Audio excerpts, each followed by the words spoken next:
श्रोताओं को बहुत बहुत नमस्कार। मित्रों, 4 जनवरी यह दिन एक बहुत ही महत्वपूर्ण दिन है, क्योंकि इसी दिन ब्रेल लिपि के जनक श्रीमान लुई ब्रेल का जन्म हुआ था। और इन लुई ब्रेल ने इस लिपि का निर्माण करके नेत्रहीन व्यक्तियों के जीवन में सचमुच एक दिव्य प्रकाश लाया था। तो इस महान व्यक्तित्व के बारे में और गहराई से जान लेते हैं डॉक्टर परवीन कुमार जी से, जो कि निदेशक है केंद्रीय तटीय कृषि अनुसंधान ओल्ड गोवा जो स्थित है वहाँ के।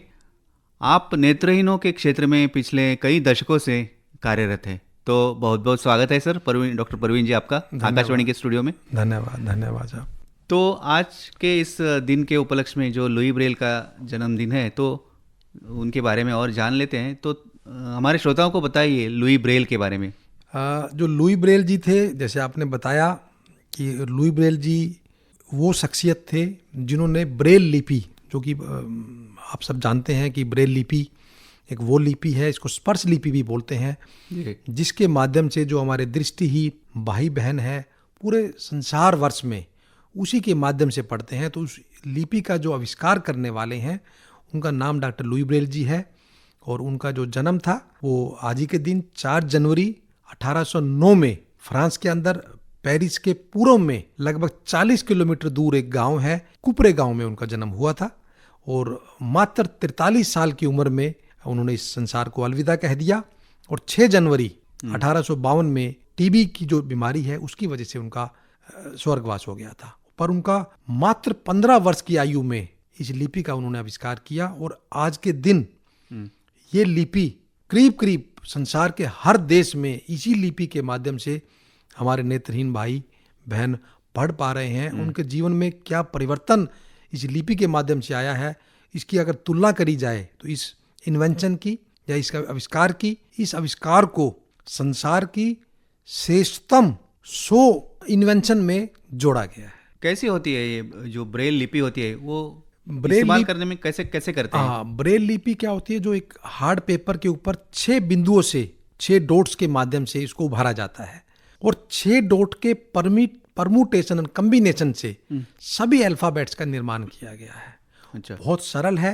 और हाथ के इंडेक्स फिंगर के माध्यम से जो पहली आपकी उंगली है, हाँ, दाएं हाथ की, उसके माध्यम से वो लोग पढ़ते हैं 6 डॉट से। जैसे अगर एक डॉट है उससे ए बन जाएगा या ए बन जाएगा, ऐसे ढंग से 1 4 से कुछ और बन जाएगा, 1 3 से कुछ और बन जाएगा, 1 6 से और बन जाएगा, 1 2 4 से कुछ और बन जाएगा।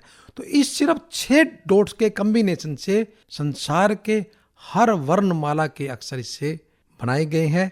और बहुत ज़्यादा मात्रा में ये लिपि इस्तेमाल हो रही है। इसलिए पूरे संसार वर्ष में लुई ब्रेल जी का जो सम्मान है, इनकी जो एक श्रद्धा है, नेत्रहीनों की अपार श्रद्धा है। तो भारतवर्ष के अंदर भी सभी स्कूलों में आज का जो दिन है 4 जनवरी का, बहुत ही श्रद्धा के साथ और हर्षोल्लास के साथ नेत्रहीन भाई बहन हर स्कूल में मना रहे हैं। तो ये बताइए कि लुई ब्रेल के इस आविष्कार के बाद ब्रेल लिपि के नेत्रहीनों के जीवन में क्या बदलाव आया, उन्हें क्या आसानी होगी? ये बहुत बढ़िया आपने पूछा।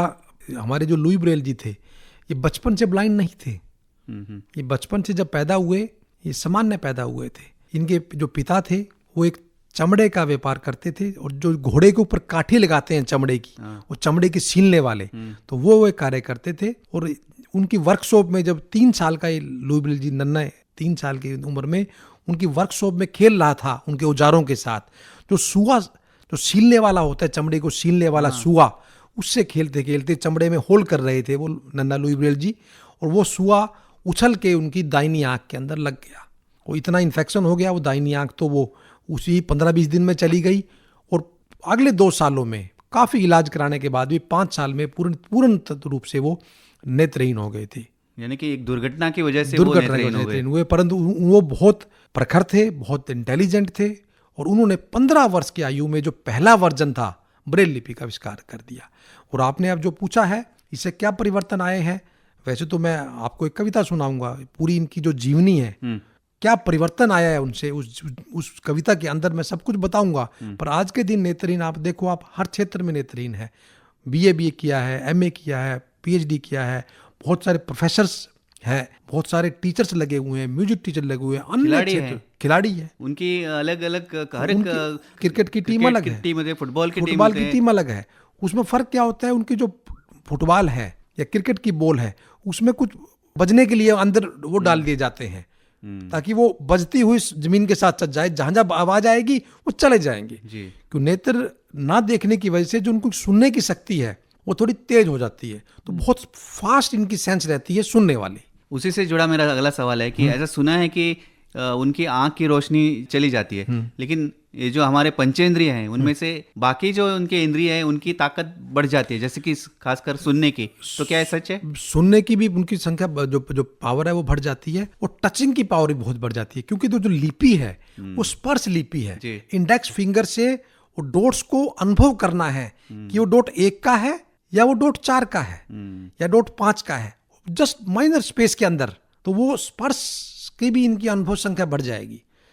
और जैसे आपकी जो सूंघने की शक्ति है वो भी उनकी बढ़ जाएगी। आप परिचित व्यक्ति अगर उनके आभा मंडल में जाएगा वो बता देंगे। जैसे मैं जब ब्लाइंड स्कूल में जाता था पढ़ाने के लिए, मेरे 3-4 मीटर 5 मीटर दूर भी हूं तो मेरी स्मेल से उनको पता लग जाता था कि प्रवीण जी आ गए हैं। तो वो सूंघने की शक्ति, सुनने की शक्ति, स्पर्श करने की शक्ति इन लोगों की अतिरिक्त हो जाती है। क्योंकि हेलन केलर का नाम आपने सुना होगा, जो ब्लाइंड भी थी, जो डम एंड डीफ भी थी। उन्होंने एक बहुत सुंदर वाक्य कहा था कि जब ईश्वर आपका एक दरवाजा बंद करता है तो उससे पहले, बंद करने से पहले वो अन्य प्रज्ञा के आपके अन्य दरवाजे खोल देता है। तो एक अगर उनके चक्षु बंद हुआ है तो अन्य शक्तियां भगवान उनको देता है ताकि वो कंपनसेट कर सके बाकी चीजों से। प्रवीण जी, आप ये बताइए कि पिछले कुछ दशकों से इन नेत्रहीनों के प्रति समाज का जो अपना देखने का एक रवैया है उसमें कुछ एक पॉजिटिव बदलाव आया है, आप महसूस कर रहे हैं? आप पिछले 30-35 सालों से नेत्रहीनों से जुड़े हैं। बिल्कुल सही कहा आपने। मैं 1987 लगभग 35 साल से ऊपर मुझे हो गए हैं नेत्रहीनों के साथ काम करते हुए, और बहुत चेंज आया है जी। मैंने जब स्टार्टिंग में नेत्रहीनों के साथ काम करना स्टार्ट किया, जब मैं उनका पढ़ाता था, तब लोग सोचते थे कि जो नेत्रहीनता है ये अभिशाप है या इनको अपने कर्मों की फल की वजह से ये मिला है, या पूर्व जन्मों का फल है। और अगर आप इनके पूर्व जन्मों के फल के उनकी आप मदद करेंगे, इंटरफेयर करेंगे, तो कहीं ना कहीं भगवान आपसे नाराज हो जाएगा, आपको श्रापित करेगा।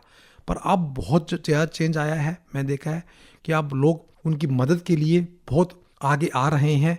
और मैं भी आज एक इस प्रोग्राम के माध्यम से, आज एक बड़ा शुभ दिन है 4 जनवरी का, तो मैं श्रोताओं, जितने भी श्रोता आज सुन रहे हैं, मैं सबसे अनुरोध करना चाहेंगा कि जहाँ भी आपको मौका मिले, अगर कोई नेत्रहीन सड़क के किनारे खड़ा हुआ है स्टिक लेके, उसको रोड पार करनी है, वो इंतजार कर रहा है कि उसकी कोई आए, उसकी बाजू थामे और रोड पार करा दे। ऐसे ही अगर आप कभी नेत्रहीन स्कूलों में, जो भी संस्थाएं हैं उनमें आप जाएं, उनसे आप बातें करें, उनका उत्साह वर्धन होगा, उनको मेन स्ट्रीम में लाने में हमें मदद मिलेगी। किस तरह से ला सकते हैं मेन स्ट्रीम में? मेन स्ट्रीम में आप उनके पास जाइए, उनसे आप बातें कीजिए, उनको नॉर्मल महसूस कराइए। वो कुछ पढ़ना चाहते हैं, वो अगर लिटरेचर मोबाइल में अवेलेबल नहीं है या बुक्स में अवेलेबल नहीं है, वो आप उनको पढ़ के सुनाइए। कोई अच्छी मूवी आप उनके साथ देखने जाइए, उनके साथ कभी आप उनको होटल में खाना खाने के लिए ले जाइए, कभी उनको आप अपने घर बुलाइए, कभी आप उनको उनके घर जाइए। इससे क्या उनको लगेगा you are the edge part of the main stream. तो उनको मेन स्ट्रीम में लाना बहुत जरूरी है। और अगर मेन स्ट्रीम में ले आएगा तो उनका उत्साहवर्धन होगा, कॉन्फिडेंस उनका बिल्डअप हो जाए, और आपके साथ वो कंधे से कंधा मिलाकर हर काम कर पाएंगे। और मैंने देखा है जी, मेरे घर में बहुत ब्लाइंड आते हैं, 35 सालों से आज भी आते हैं, उनका परिवार भी आते हैं, मैं उनके घर जाता हूँ। सभी बहुत सैकड़ों ब्लाइंड बच्चों के मैं घरों में मैं जाता हूँ, वो मेरे घर आते हैं। जी जी हाँ। प्रवीण जी, आज का जो ज़माना है वो इंटरनेट और मोबाइल लैपटॉप का ज़माना है, तो इन सब गैजेट्स में नेत्रहीनों के लिए क्या क्या सुविधाएं अवेलेबल है ताकि वो काम कर सकें इस पर? इसमें बहुत सुविधाएं अवेलेबल है। पहले क्या होता था, जब तक मोबाइल का या इंटरनेट नहीं था तो उनको पढ़ने के लिए सिर्फ जो टेक्स्ट बुक थी उन पर आधारित थी जी। और टेक्स्ट बुक छापने के लिए ब्रेल में काफ़ी टाइम लगता है, उतनी प्रेस वगैरह नहीं थी, और पढ़ने में भी उनको टाइम लगता है। अब वो ज़्यादा उस पर डिपेंडेंट ना रह के वो सुन सकते हैं।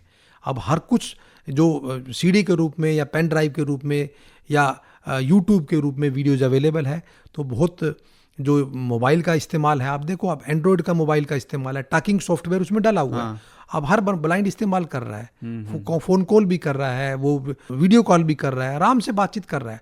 तो ये जो तकनीक के माध्यम से, तो खासकर जो मोबाइल की तकनीक है या आपकी लैपटॉप के माध्यम से जी। बहुत जो इनका जो जीवन है वो उसमें काफ़ी सरलता आई है, काफ़ी सहजता आई है उनके पढ़ने में, और उनको अन्य कार्य करने में, संपादित करने में बहुत सुविधाएं हो रहे हैं।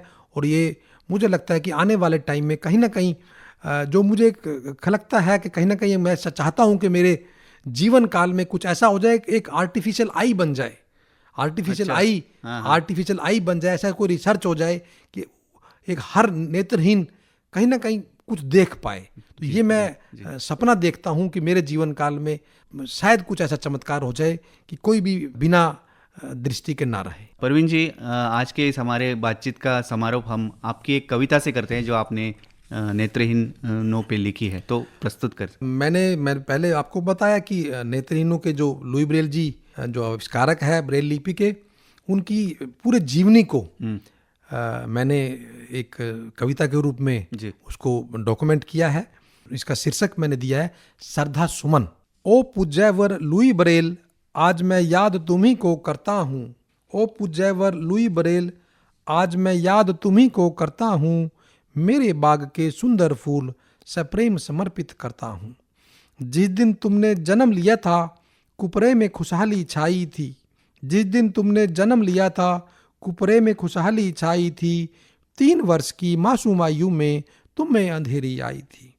दाएं नेत्र को लुई ब्रेल, दाएं नेत्र को लुई ब्रेल तीक्ष्ण यंत्र ने भेद दिया। बाएं नेत्र को भी पूज्यवर कुदरत ने था मेट दिया। इसके 8 वर्ष बाद पिता का साया तुम्हारे साथ साथ था। न जाने क्यों भगवान भी तुमसे इतना ज्यादा रूठ गया। 11 वर्ष की अल्पायु में वो साया भी छूट गया। चिंता नहीं की पथ बाधाओं की, चिंता नहीं की पथ बाधाओं की। नित दिन आगे बढ़ते रहे, दिन भर काम करते रहे और रात रात भर पढ़ते रहे। तुमने दृष्टिहीन जगत को एक विचित्र उपहार दिया। 15 वर्ष की अल्पायु में ब्रेल लिपि का आविष्कार किया। 6 बिंदुओं की इस लिपि में एक बात समझना आई है। 6 बिंदुओं की इस लिपि में एक बात समझना आई है। पूरे विश्व की सारी भाषाएं कैसे इसमें समाई है। इस लिपि ने दृष्टिहीनों को ज्ञान गंगा में डुबकी लगवाई है। सहमे सहमे उदास चेहरों से निराशा दूर भगाई है। इस लिपि ने नेत्रहीनों को बहुत आगे पहुंचाया है। इस लिपि ने नेत्रहीनों को बहुत आगे पहुंचाया है। किसी को BA, किसी को MA, किसी को डॉक्टरेट बनाया है। ज्ञान प्रकाश से चमके चेहरे, ज्ञान प्रकाश से चमके चेहरे लाख दुआएं देते हैं। नहीं भूलेंगे उपकार तुम्हारा, नहीं भूलेंगे उपकार तुम्हारा, वचन तुम्हें हम देते हैं।